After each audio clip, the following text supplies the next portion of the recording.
विद्या का अभिमान, जिनको विद्या आदि का बहुत अभिमान होता है ना, उस अभिमान के कारण जो दूसरों को नीचा दिखाते हैं, दूसरों का अपमान करते हैं, तिरस्कार करते हैं, दूसरों को कुछ भी नहीं समझते, ऐसे मनुष्य ब्रह्म राक्षस बनते हैं। इन पर तंत्र मंत्र का प्रभाव नहीं पड़ता। दूसरा कोई इन पर मंत्रों का प्रयोग करता भी है तो उन मंत्रों को वे स्वयं ही बोल देते हैं, बता देते हैं। एक सच्ची घटना है जो साधन सुधा सिंधु में आई है, आप भी पढ़ सकते हैं। दक्षिण में मोरोजी पंत नामक एक बहुत बड़े विद्वान थे। उनको विद्या का बहुत अभिमान था। वे अपने समान किसी को विद्वान मानते ही नहीं थे और सबको नीचा दिखाते रहते थे। एक दिन की बात है, दोपहर के समय वे अपने घर से स्नान करने के लिए नदी पर जा रहे थे। मार्ग में एक पेड़ पर 2 ब्रह्म राक्षस बैठे थे। वे आपस में बातचीत कर रहे थे। एक ब्रह्म राक्षस बोला, हम दोनों तो इस पेड़ की 2 डालियों पर बैठे हैं, पर वह तीसरी डाली खाली है, इस पर कौन आके बैठेगा? ईश्वर की लीला है। सभी सुन रहे थे विद्वान। दूसरा ब्रह्म राक्षस बोला, यह जो नीचे जा रहा है ना, ये यहाँ आकर बैठेगा, क्योंकि इसको अपनी विद्वत्ता का बहुत अभिमान है।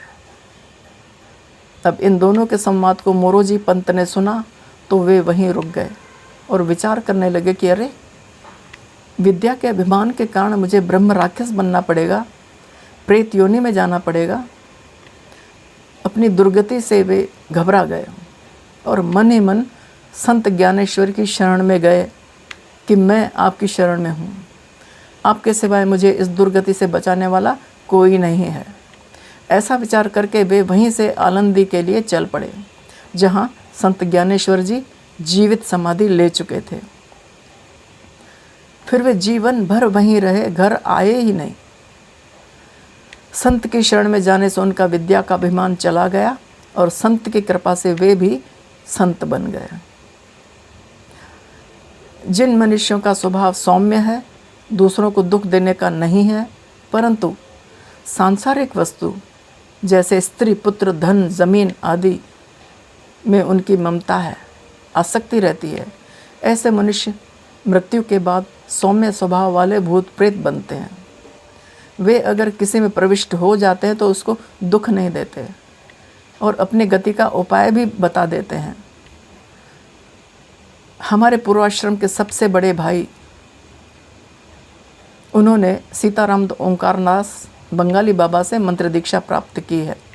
वे बड़े आध्यात्मिक पूजा पाठ करने वाले तथा अपने नियमों के पक्के रहे हैं।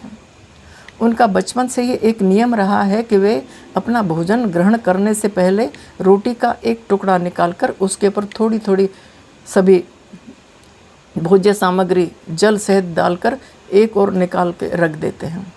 वह ग्रास किसी भी पशु पक्षी को खिला देते हैं। वे पोस्ट एंड टेलीग्राफ में सेवारत थे। एक बार उनका तबादला निमाड़ के एक छोटे से कस्बे में हो गया। नई नई पोस्टिंग हुई थी, किसी को उनके विषय में कोई जानकारी भी नहीं थी। एक बार वे साग सब्जी खरीदने सब्जी मंडी में गए। उस दिन गांव में हाट लगा हुआ था। वे स्वयं खाना बनाते थे अपने लिए। तो छोटी छोटी गुमटियों में सब्जी बेचने वाले बैठे थे। उनके पीछे की ओर मकान बने हुए थे। एक सब्जी की दुकान पर खड़े होकर वे सब्जी खरीद रहे थे कि उस दुकान के पीछे के मकान से एक पढ़े लिखे सभ्य व्यक्ति थे, बाहर निकले और उन्होंने हमारे भाई साहब को घर के अंदर आने के लिए कहा। भाई साहब बड़े संकोची तथा संशयात्मा हैं। उन्हें हिचकिचाहट हुई, परंतु उन सज्जन के आग्रह को वे टाल नहीं सके।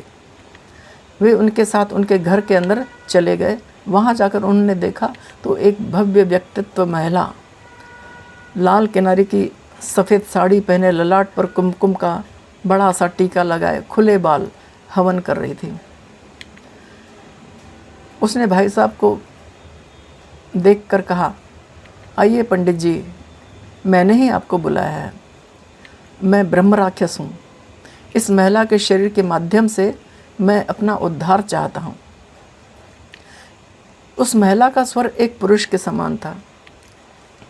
उसकी बातें सुनकर पहले तो भाई साहब घबरा गए, लेकिन उस महिला के पति का आश्वासन पाकर वे उस ब्रह्म राक्षस से बात करने लगे।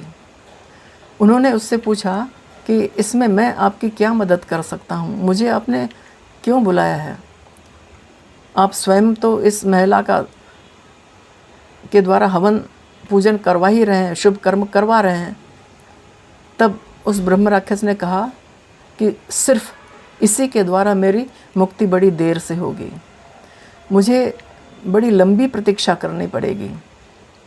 आप मेरा उद्धार जल्दी कर सकते हैं। पूछा कैसे? तो उन्होंने कहा, उस ब्रह्म राक्षस ने कहा कि आप भोजन से पहले जो एक ग्रास निकालते हैं, शुरू से ही निकालते आ रहे हैं, यदि उसके पुण्य का फल आप मुझे दे दें तो मेरा शीघ्र उद्धार हो जाएगा। यह सच्ची घटना है। सुनकर आश्चर्य होता है। अच्छी आत्माएं भी अपनी मुक्ति का उपाय स्वयं ही बताती हैं। हमारे पिताश्री को भी हनुमान कवच तथा नवारण मंत्र सिद्ध था। इनसे कई लोगों को लाभ भी हुआ था, लेकिन पिताजी ने इसे अपनी आजीविका का साधन नहीं बनाया था, जीवन व्यापन का माध्यम नहीं बनाया था। उनकी सर्विस थी, केवल परमार्थ के लिए वे इनका उपयोग करते थे। एक वृद्ध महिला प्रेतग्रस्त थी। एक प्रसंग है, एक वृद्ध महिला प्रेतग्रस्त थी। लगभग 80 वर्ष की आयु थी उसकी, वृद्ध हो चुकी थी। आश्चर्य यह कि उनकी एक विवाहिता बेटी थी, वह भी प्रेतों से पीड़ित थी। माँ को तो प्रेत अब तकलीफ नहीं देते थे, लेकिन बेटी बड़ी मुश्किल में थी। उन वृद्ध महिला को स्वप्न में किसी प्रेत ने बताया कि अमुक ब्राह्मण, जो हमारे पिताजी का नाम था, उनका नाम लेके बोला कि उनके पास जाओ, उन्हीं के द्वारा तुम्हारी बेटी का उद्धार होगा। वह महिला पिताजी का नाम लेकर उन्हें ढूंढती ढूंढती हमारे घर आ पहुंची और सब हाल कह सुनाया। उस समय मैं बाहर में छोटी थी, खेल रही थी, तो उस महिला ने, वृद्ध महिला ने मुझसे ही पूछा और पिताजी का नाम लिया कि उनका घर कहाँ है। मैंने इशारा कर दिया कि वो मेरे पिताजी हैं और हमारा घर वहाँ है, संकेत कर दिया। वो घर पे आई और हमारी माँ से उन्होंने बात की। तो जब पिताजी ऑफिस से वापस आए, माँ ने उनसे बात की, तो हम लोग बड़े आश्चर्य में पड़ गए कि हमें तो इस कोई जानता तक नहीं, किसी को ये भी पता नहीं था कि हम ब्राह्मण हैं, कि किस जाति के हैं। लेकिन उस प्रेत को पता था जिसने उस वृद्ध महिला को बताया था। उनकी बातें सुनकर हम अचंभे में पड़ गए थे। इस प्रकार यदि भूत प्रेत भी अपने उद्धार का प्रयत्न करते हैं तो हम जीवित मनुष्य, इस दुर्लभ मनुष्य देह में जीते जी अपनी मुक्ति का प्रयत्न क्यों नहीं कर सकते? गुरुदेव सर्वज्ञ हैं, सिद्ध हैं, शक्ति का भंडार हैं। गुरुदेव में दिव्य अलौकिक शक्तियाँ निहित हैं। उन्होंने न जाने कितने ही प्रेतों का उद्धार किया है, न जाने कितनी प्रेत पीड़ितों को शांति पहुंचाई है, न जाने कितने ऐसे स्थानों को जन साधारण के लिए निर्द्वंद बनाया है जो कि प्रेतों के उपद्रव से भयावह से लगते थे। अपनी दिव्य सात्विक शक्ति के द्वारा कितने ही साधकों को प्रेत पीड़ा से मुक्ति दिलवाई है। नांगल के रहने वाले गुरुदेव के परम मित्र, उनके पुत्र से हमारी बातचीत हुई तो उन्होंने यह एक प्रसंग सुनाया कि नांगल हिमाचल में बाबा बालकनाथ की गुफा के पास एक और गुफा थी जिसमें ब्रह्म राक्षस रहता था। लोग डर के मारे उस रास्ते से नहीं गुजरते थे। गुरुदेव ने उस ब्रह्म राक्षस को समय पर मुक्त करके लोगों के डर को दूर भगाया। गुरुदेव का इस धरती पर आगमन केवल परमार्थ के लिए, केवल जगत के कल्याण के लिए ही हुआ था। गुरुदेव ने अपना सारा जीवन दूसरों के दुख दर्द को मिटाने में ही लगा दिया। हर साधक को गुरुदेव ने अपने अपनत्व की ऐसी अनुभूति दी है कि प्रत्येक साधक यही समझता रहा कि गुरुदेव केवल उसी के अपने हैं। हर किसी को उन्होंने अपनाया है। अपनी सम्यक दृष्टि से सब पर अपनी कृपा की वर्षा की है। इससे हमें भी प्रेरणा मिलती है। इस कहावत को, ये कहावत याद आती है। किसी ने बहुत सुंदर शब्दों में अपनी भावनाएं व्यक्त की हैं। इन महापुरुषों पर वो लागू होती हैं, हमारे गुरुदेव पर लागू होती हैं। इसको भी अपनाता चल, उसको भी अपनाता चल, इसको भी अपनाता चल, उसको भी अपनाता चल, एक रंग बने दुरंगी दुनिया, ऐसा रंग उड़ाता चल।